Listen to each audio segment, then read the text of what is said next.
Siang Ibu, perkenalkan nama saya Felicia Tantriana Ninubio dengan NIM 22120065. Di sini saya akan menjelaskan terkait dengan stroke non-hemoragik. Jadi yang pertama itu, apa itu stroke non-hemoragik? Jadi, stroke non-hemoragik merupakan gangguan pada sistem saraf pusat akibat tersumbatnya pembuluh darah otak oleh bekuan darah sehingga aliran darah ke otak itu terhambat. Pada kondisi ini dapat menyebabkan kerusakan fungsi neurologis dan dapat menimbulkan kelemahan, kelumpuhan, gangguan bicara, hingga pada penurunan kualitas hidup. Selanjutnya, di sini ada beberapa penyebab stroke non-hemoragik. Yang pertama itu ada aterosklerosis atau penumpukan plak kolesterol pada pembuluh darah. Yang kedua itu ada trombus, yaitu bekuan darah yang terbentuk di pembuluh darah di otak, dan juga emboli, yaitu bekuan darah bagian tubuh yang terbawa oleh aliran darah menuju otak. Yang terakhir itu ada penumpukan plak kolesterol dan gangguan aliran darah ke otak. Semua kondisi tersebut dapat menghambat aliran darah ke otak dan memicu stroke non-hemoragik. Selanjutnya itu ada faktor risiko stroke non-hemoragik. Yang pertama itu ada hipertensi, diabetes mellitus, kolesterol tinggi, obesitas, merokok, kurang aktivitas fisik, dan juga jenis kelamin. Faktor-faktor ini dapat merusak pembuluh darah dan memperbesar kemungkinan terjadinya penyumbatan pada otak. Selanjutnya itu ada tanda dan juga gejala stroke non-hemoragik. Gejala stroke non-hemoragik biasanya itu muncul secara mendadak. Misalnya yang pertama itu kelemahan atau kelumpuhan satu sisi tubuh. Yang kedua itu bisa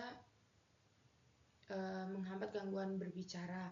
Yang ketiga ada penurunan kesadaran, dan yang terakhir itu ada gangguan sensorik tubuh dan juga vertigo. Gejala ini terjadi karena bagian otak yang mengatur fungsi tubuh itu mengalami gangguan akibat kurangnya aliran darah.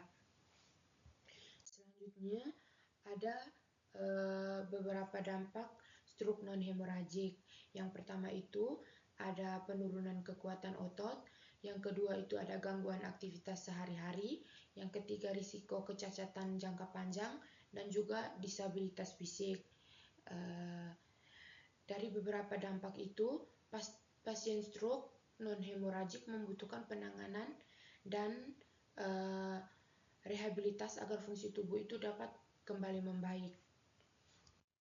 Selanjutnya, ada penata laksanaan stroke non-hemoragik. Penanganan stroke non-hemoragik ini dapat dilakukan dengan terapi farmakologis atau pengobatan medis. Misalnya yang pertama itu dengan mengontrol tekanan darah, yang kedua mengontrol gula darah, dan juga menurunkan kolesterol. Pengobatan ini penting untuk mencegah penyumbatan semakin parah dan mengurangi risiko stroke berulang. Selanjutnya itu ada terapi non-farmakologis. Jadi terapi non-farmakologis ini, pasien stroke non-hemoragik dapat memerlukan terapi rehabilitas seperti yang pertama itu ada latihan range of motion, yang kedua range of motion exercise bola karet, dan yang terakhir itu latihan lateral prehension grip. Latihan ini bertujuan untuk meningkatkan kekuatan otot tangan, melatih gerakan sendi, dan juga membantu pasien itu lebih mandiri dalam beraktivitas sehari-hari.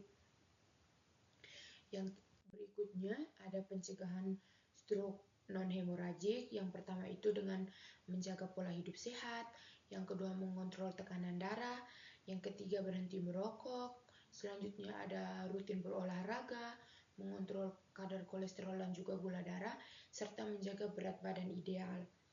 Pencegahan ini itu sangat penting bagi tubuh karena pasien dengan stroke itu dapat menyebabkan kecacatan atau menurunkan kualitas hidup.